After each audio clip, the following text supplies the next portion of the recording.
ഇപ്പോൾ സമൂഹ മാധ്യമങ്ങളിൽ തരംഗമായിക്കൊണ്ടിരിക്കുകയാണ് വേടന്റെ പീഡനം. അതിനെക്കുറിച്ച് എന്താണ് ചേട്ടൻ പറയാനുള്ളത്? പീഡനത്തെ കുറിച്ച് വേടന്റെ പീഡനത്തെ കുറിച്ച് പറയുകയാണെങ്കിൽ തീർച്ചയായും ഒരു തെറ്റായ ആരോപണമാണെന്ന് എന്നെ സംബന്ധിച്ചിടത്തോളം എനിക്ക് പറയാൻ കഴിയുള്ളൂ. അതിന് എന്താണ് അങ്ങനെ എന്ന് ചോദിച്ചാൽ,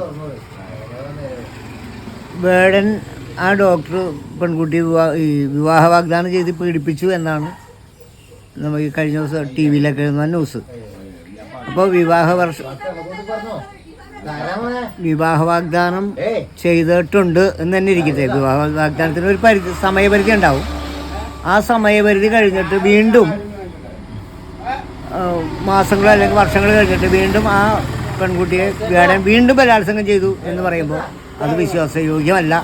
തീർച്ചയായിട്ടും സാമ്പത്തിക നേട്ടം മുന്നിൽ കണ്ടുകൊണ്ടാണ് ആ ആരോപണം ഉന്നയിച്ചിട്ടുള്ളതെന്നാണ് എൻ്റെ വ്യക്തിപരമായ അഭിപ്രായം. എത്ര വർഷത്തെയാണ് ശരിക്കും ഈ ഒരു പീഡനം? എത്ര വർഷത്തെ? 20-21 വയസ്സ് തുടങ്ങി അങ്ങനെയാണോ?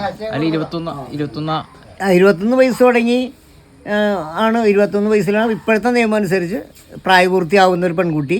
അപ്പോൾ അവൾ മെച്ചൂർഡായി കഴിഞ്ഞു എന്നുള്ളതാണ്.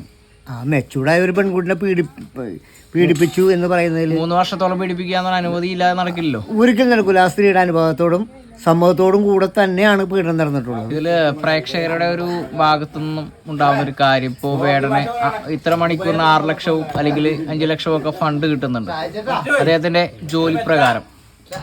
അപ്പോ അതിന് ഈ പറയുന്ന തുകകൾ കിട്ടുന്നത് മുതലാണ് ഇദ്ദേഹത്തെ ഇങ്ങനെ പീഡനത്തിൽ പെടുത്താൻ വേണ്ടി കുറെ ആളുകൾ തുനിഞ്ഞിറങ്ങിയിരിക്കുന്നത്. അതിനോട് എന്താണ്, യോജിക്കുന്നുണ്ടോ? അത് ഈ വേടൻ റാപ്പർ വേടൻ എന്നാണ് പുള്ളിനെ വിളിക്കുന്നത്. പുള്ളി ഒരുപാട് ഓപ്പൺ സ്റ്റേജുകളിലൊക്കെ പാട്ട് പാടി ഒക്കെ. ഇപ്പം ഇന്നത്തെ നിലയ്ക്ക് ഒരു നല്ലൊരു സൂപ്പർ സ്റ്റാർ മേടിക്കുന്നതിൽ കൂടുതൽ സാമ്പത്തികം പുള്ളി മേടിക്കുന്നുണ്ട്. അപ്പം അങ്ങനെ ഒരാളെ താഴ്ത്തി കെട്ടുക എന്നുള്ളൊരു ഉദ്ദേശത്തോടു കൂടെ ആയിരിക്കാം അയാളിൽ നിന്ന് ഇതുവരെ ഉണ്ടായ പേര്, അയാൾക്ക് കിട്ടിയിട്ടുള്ള പേര് നശിപ്പിക്കുക എന്നൊക്കെ ഉദ്ദേശം അതിനകത്ത് ഉണ്ടാവാൻ സാധ്യതയുണ്ടെന്നാണ് എൻ്റെ വിശ്വാസം. എന്നൊരു ഒരു കാര്യം പറയാം, അതായത് പൂർണ്ണ സമ്മതത്തോടു കൂടെയാണ് ഈ പീഡനം എന്ന് പറയുന്ന ഈ പ്രക്രിയ നടന്നത്. ഇത് പീഡനമായിട്ട് കണക്കാക്കാൻ പറ്റൂല. ഇത് സ്വമോദയ രണ്ടു കൂട്ടരെയും ഉദയസമ്മതപ്രകാരം ഉണ്ടായിട്ടുള്ള ലൈംഗിക വീഴ്ചയാണ്. അതിനെ അങ്ങനെ പറയാൻ പറ്റുള്ളൂ, പീഡനം എന്ന് പറയാൻ പറ്റൂല എന്നാണ് എനിക്ക് പറയാനുള്ളത്. ലഹരിയേക്കാൾ മേലെയാണോ, ക്രൂരകൃത്യമാണോ ശരിക്കും ഈ പീഡന ശ്രമം നടത്തി എന്ന് പറഞ്ഞ കേസ് കൊടുക്കുന്നത്? അതിനെക്കുറിച്ച് എന്താണ് പറയാനുള്ളത്? അതിനെക്കുറിച്ച് പറയാനുള്ളത് ശരിക്കും പറഞ്ഞാൽ,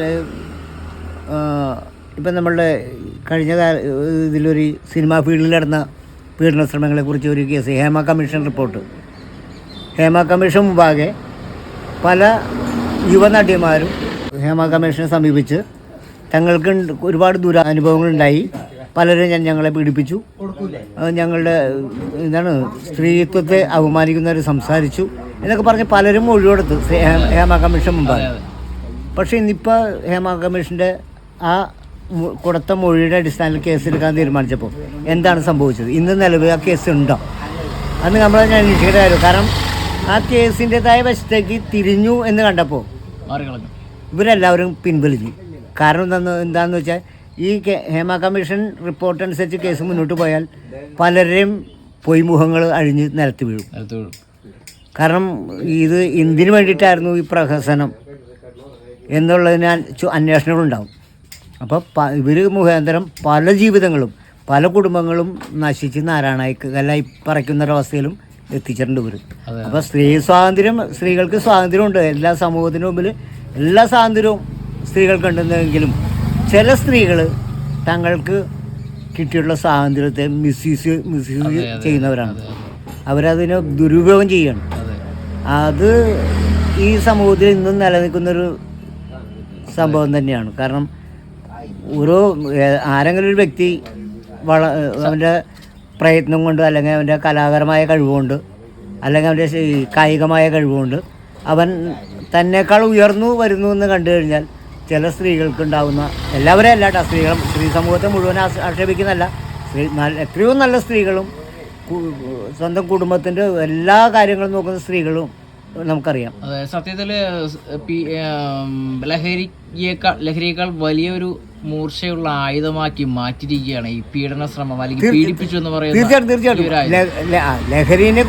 ലഹരിയേക്കാൾ കൂടുതൽ ഭയാനകമാണ് ഇപ്പോൾ ഈ പീഡന കേസ്. എവിടെ നോക്കിയാലും പീഡനമെന്ന് പറയാം. പീഡിപ്പിച്ചു എന്ന് പറഞ്ഞു കഴിഞ്ഞാൽ അദ്ദേഹത്തിന്റെ ആ ഒരു തലമുറക്ക് അപ്പുറത്തേക്ക് പീഡിപ്പിച്ച ആളായിട്ട് മാറി. തീർച്ചയായിട്ടും. കാരണം വെച്ചാൽ ഈ പേര് പീഡനം എന്ന് പറഞ്ഞാൽ ഈ കള്ളൻ എന്ന് വിളിക്കുന്ന പോലെയാണ്. ഇപ്പൊ 10 വർഷം മുമ്പ് തേങ്ങ കട്ടവനും ഈ 2000 ആണ്ടിൽ തേങ്ങ കട്ടവനെ ഇപ്പം വിളിക്കുന്ന പേരും തേങ്ങാക്കള്ളൻ്റെ മോന്ന. അതേമാതിരിയാണ് പീഡന കേസിലെ പ്രതിയുടെ മോളല്ലേ പോണേ എന്നേ ആരും ചോദിക്കുള്ളൂ. അപ്പോൾ അവരുടെ കുടുംബത്തിൻ്റെ അന്തസ്സ് വരെ കെടുത്തുന്ന ഒരു നിലപാടിലേക്ക് ഈ സമൂഹത്തിൽ ചില സ്ത്രീകൾ, എല്ലാവരും അല്ല, ചില സ്ത്രീകൾ എടുത്തു പറയുന്നത്. കാരണം എന്ന് വെച്ചാൽ ഞാൻ സ്ത്രീകളെ ആക്ഷേപിച്ചു എന്ന് പറഞ്ഞാൽ എൻ്റെ പേരിൽ ചിലപ്പോൾ എന്തെങ്കിലും വന്നുകൊണ്ടോ അത് പ്രത്യേകിച്ച് എടുത്ത് പറയുന്നത് ചില സ്ത്രീകൾ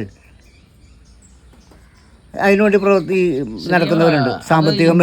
ഇന്ത്യൻ ഭരണകൂടത്തിന് അല്ലെങ്കിൽ നിയമങ്ങൾക്ക് മോശവത്താക്കുന്ന രീതിയിലുള്ള ഒരു സഞ്ചാരമല്ലേ?